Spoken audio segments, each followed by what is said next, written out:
এডিআৰিৰ মৌখিক পৰীক্ষা অহা 17 জুনৰ পৰা আৰম্ভ হ'ব। আপোনালোকে জানে এডিআৰি থাৰ্ড গ্ৰেড অৰ্থাৎ তৃতীয় বৰ্গৰ বাবে যিসকল উত্তীৰ্ণ হৈছে তেওঁলোকে 3টা পৰীক্ষা দিব লাগিব। যিসকলে ষ্টেনোগ্ৰাফাৰৰ পৰীক্ষা পাছ কৰিছে তেওঁলোকে ষ্টেনোগ্ৰাফাৰৰ স্কিল পৰীক্ষা দিব লাগিব। যিসকলে ড্ৰাইভিং পাছ কৰিছে তেওঁলোকে ড্ৰাইভিঙৰ স্কিল পৰীক্ষা দিব লাগিব। আৰু যিসকলে সাধাৰণ তৃতীয় বৰ্গত পাছ কৰিছে তেওঁলোকে কম্পিউটাৰৰ স্কিল পৰীক্ষা দিব লাগিব।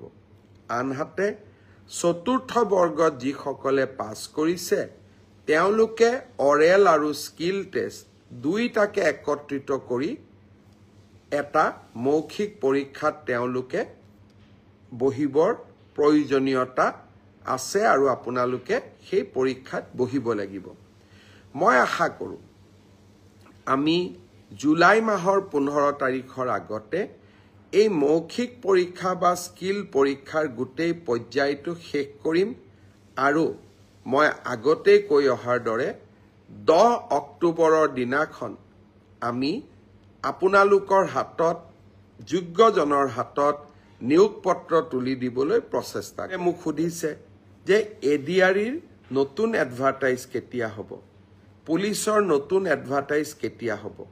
মই আশা কৰোঁ অক্টোবৰ মাহত নিযুক্তি পত্ৰ দিয়াৰ পিছতেই আমি নৱেম্বৰ মাহত নিশ্চয় আকৌ চৰকাৰী চাকৰিৰ বিজ্ঞাপন দিবলৈ সক্ষম হ'ম।